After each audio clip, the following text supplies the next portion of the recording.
Me voici, me voilà, grigeot et délicat. Pour répondre à des questions que j'ai souvent eues, comment me rapporte mon livre « Comment préparer son road trip en moto ». Je ne vous cacherai pas les redevances que j'ai liées à mon livre, ni ses dépenses. Pour ceux qui ne le savent pas, la bougie d'allumage du livre, ça a été l'atelier qu'on a donné chez Fly and Ride à Drummondville par Manon, Nathalie et moi. Ça a été quelques semaines de préparation avant l'atelier, d'écriture puis de grattage dans mes méninges. Oui, je vous remercie beaucoup d'être venu ce matin. Comme Pascal, on avait parlé du projet. C'est Pascal qui m'a parlé du projet cet automne, donc ça serait le fun de faire un atelier de formation pour la préparation à un voyage. Ensuite, je me suis tapé des vidéos pour en faire la promotion, puis des publications pour informer les gens qui étaient pour avoir un atelier, pour apprendre comment construire leur voyage, leur road trip en moto. J'ai demandé à Fly and Ride 500$ pour animer l'atelier, la préparation, puis tout ça divisé en 3 personnes, ce qui donne environ 166$ chaque. À mon retour de l'atelier, je suis arrivé chez nous, puis comme vous avez entendu peut-être dans le moto balado de Stéphane Lafrance, je me suis mis à écrire, puis c'est là que le projet du livre a vraiment commencé. Puis quand tu connais rien dans l'écriture d'un livre, le processus est long. Ça a pris 1 an.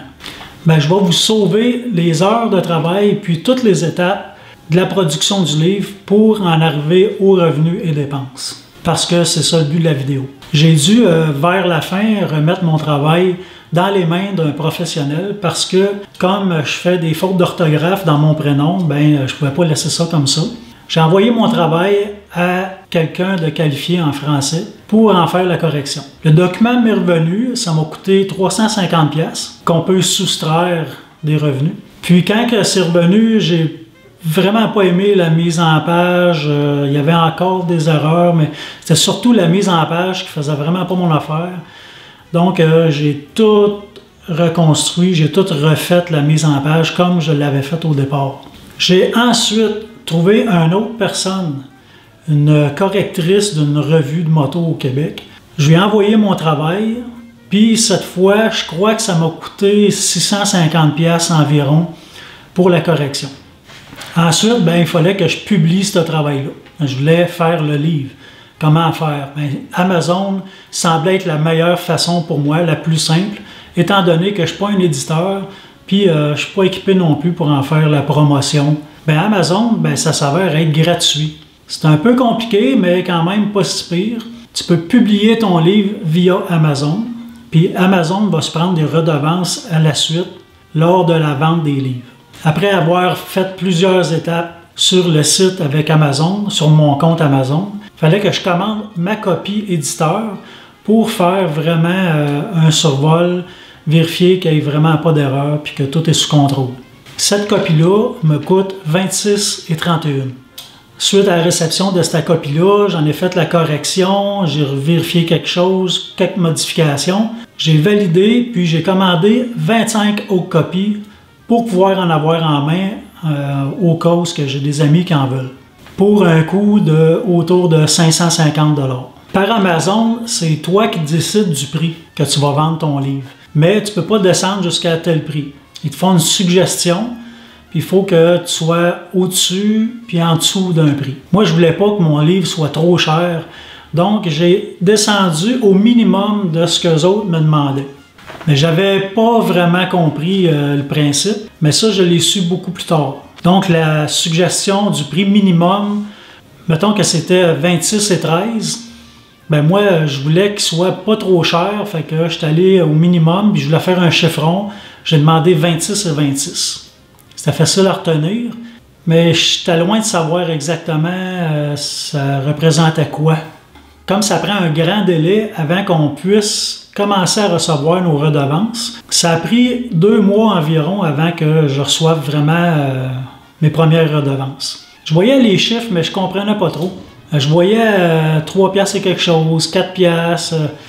Donc je me disais, c'est pas si pire. Si je fais 4 et quelque chose du livre, j'ai pas fait ça pour faire de l'argent, puis à longue, ça va se repayer. Quand j'ai reçu mes redevances dans mon compte, j'avais 4 et quelque chose pour plus de 200 livres vendus.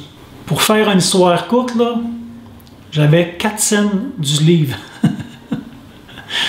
Ça va prendre plusieurs décennies avec mes dépenses sur paye.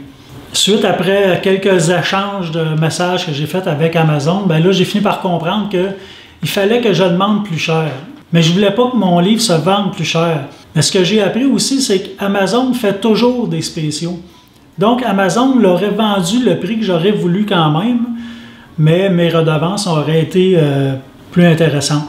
Quand Amazon fait des spéciaux, ben, ça ne change pas les redevances que j'ai dans mon compte. Sauf que quand tu commences, ça ne veut pas dire que tu le sais. Donc là, aussi, pour en faire la promotion, oui, j'ai fait une vidéo pour en parler, parce que c'est la seule chose que je connais, faire des vidéos. Mais là, moi, je suis un gars de YouTube. Je suis beaucoup de YouTubers, puis j'avais des YouTubers que j'aimais bien regarder en Europe, en France. Donc, je les ai contactés, je leur ai demandé si je t'envoie une copie de mon livre, est-ce que ça te tenterait d'en parler? Oui, envoie-moi ça, ça va me faire plaisir. Alors, j'ai envoyé une copie à un YouTuber, puis j'ai envoyé une copie à un deuxième YouTuber. Ensuite de ça, je me dis, bon, ben là, peut-être qu'il va y avoir un atelier sur les voyages à l'automne, donc je suis aussi bien de m'en commander plus, parce que là, j'en avais commandé seulement que 25. Fait que j'étais bien mieux d'en commander plus. Je m'en commande 50 de plus pour une somme de, je vais vous l'écrire, mais plus de 1000 $. Après plusieurs journées, j'attendais ma commande de 50 livres en espérant qu'ils soient vraiment arrivés avant l'atelier pour que je puisse les avoir en main. Puis ce que je me rends compte avec un message que je reçois de la poste, c'est que mes livres sont sur le bord d'arriver dans une journée ou deux en France. Hein?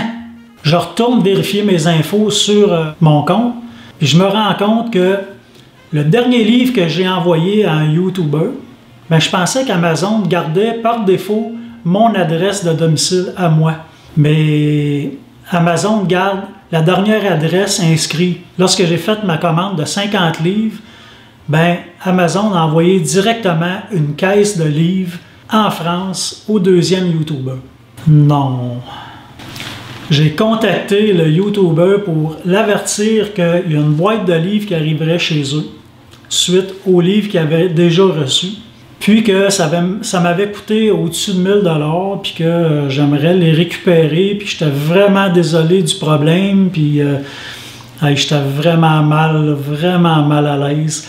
Le YouTuber qui s'appelle Keke, c'est un YouTuber que j'aime beaucoup, j'aime vraiment ses vidéos. Il y a plusieurs motos, je le trouve intéressant. Fait que je vous invite à aller voir sa chaîne puis à vous abonner. Puis en plus, ben, il a été vraiment gentil parce que ça a été compliqué pour lui. Il a dit « Pascal, je vais te renvoyer ça, ça va me faire plaisir, ça sera pas long, puis je m'occupe de ça. » Au départ, il voulait même payer les frais, mais c'était pas si simple que ça. Premièrement, c'était une boîte de livres, c'était une caisse, c'était pas juste un livre. Puis deuxièmement, le bureau de poste près de chez lui, ben, il ne faisait pas d'envoi internationaux. Là, c'était toute une autre méthode de fonctionnement. Il a dû aller à un autre bureau de poste, puis là, il fallait payer l'envoi. C'était autour de 300 $. Puis là, le bureau de poste ne voulait pas recevoir directement un virement de ma part, donc il fallait qu'il paye lui-même en allant livrer la boîte de livres. Il a fallu que je fasse un virement à ce YouTuber-là, Keke, que lui ensuite a retourné une autre fois au bureau de poste avec ma caisse de livres, puis qu'il envoie à mon adresse au Canada. On s'entend que j'avais plus que 1000 $ de livres là-dedans. Ça m'a coûté 298,82 $. Lorsque la caisse de livres est arrivée chez nous, j'étais tout content, je ramasse la boîte, j'apprends encore que j'avais 90 $ de douane à payer. Ça coûte cher écrire un livre. Finalement, il n'y a pas eu d'atelier, j'ai pas fait de lancement de livre officiel, puis je suis loin de refaire mes frais. Aujourd'hui, à ce jour, lorsque je suis en train de faire ma vidéo, si je regarde depuis le jour 1 du premier livre vendu par Amazon, je suis rendu dans mon compte avec 762,30 $ de vente de livres au Canada, puis 180 et 48 de vente de livres en Europe. Là-dessus, j'ai vendu quelques livres en main propre à des personnes, mais j'en ai donné d'autres aussi, fait qu'on peut dire que c'est négligeable. Puis le boom des ventes, ils sont effectués vraiment au lancement du livre. Lorsque ça a sorti, c'est là que j'ai vendu 200-300 livres dans le temps de le dire. Donc, je pense pas que ça va remonter, une remontée fulgurante comme au début, lorsque je recevais 4 cents du livre. Faut vraiment se laisser guider par la passion dans des choses comme ça. Écrire le livre comme toutes les vidéos que je vous fais, me déplacer, aller dans des événements, c'est beaucoup de temps, d'argent aussi, parce que souvent j'ai manqué d'ouvrage pour ça. Du gaz, mais c'est la passion. Comme vous le faites tous, vous allez d'un événement, vous n'allez pas nécessairement filmer, mais vous aimez aller au salon de la moto. Ben, c'est la même chose pour moi, sauf que je m'en fais plus une obligation, comme je veux vous donner un contenu intéressant, puis assez régulier aussi. Il faut vraiment carburer à la passion, puis pas attendre qu'il y ait de redevances financières. Oui, c'est le fun, tant mieux quand ça rentre, mais il ne faut pas faire les choses en se disant « je vais faire un livre et je vais vendre des livres puis je vais pouvoir gagner ma vie avec ça, oublie ça ». Comme une chaîne YouTube, ça m'arrive souvent d'avoir des questions. Comment tu gagnes avec ta chaîne? Comment ça peut te rapporter une vidéo? Je peux bien dire des montants, là, je vais vous faire une vidéo éventuellement là-dessus. Je vais faire le décompte, mais c'est un peu comme si tu me payais un café à chaque fois. C'est à peu près ça mes redevances. Donc, c'est ça pour les redevances de mon livre « Comment préparer son road trip en moto ». Ben, si vous ne l'avez pas acheté, je vous invite à l'acheter parce que si j'ai écrit ce livre-là, c'est vraiment parce qu'il y avait un besoin. J'en trouvais pas nulle part. Je trouvais pas les renseignements vraiment que j'avais besoin de trouver. Puis je remercie vraiment Marco Desbiens qui a écrit un petit article là-dedans. Sur les GPS, Nathalie Beaulac qui a écrit aussi un article sur le journal de bord, Manon qui a travaillé beaucoup à trouver des hôtels. Elle a une grande expertise aussi sur comment trouver des restaurants, des hôtels. Je remercie à tous ces gens-là qui m'ont aidé. Puis je remercie aussi surtout les gens qui l'ont acheté, qui m'ont fait confiance, les beaux messages, les beaux commentaires en retour que vous m'avez envoyés. Au moins je me dis j'ai pas fait ça pour rien. Puis si vous ne l'avez pas acheté, ben, je vous invite à l'acheter. Puis on se revoit dimanche prochain pour une autre vidéo.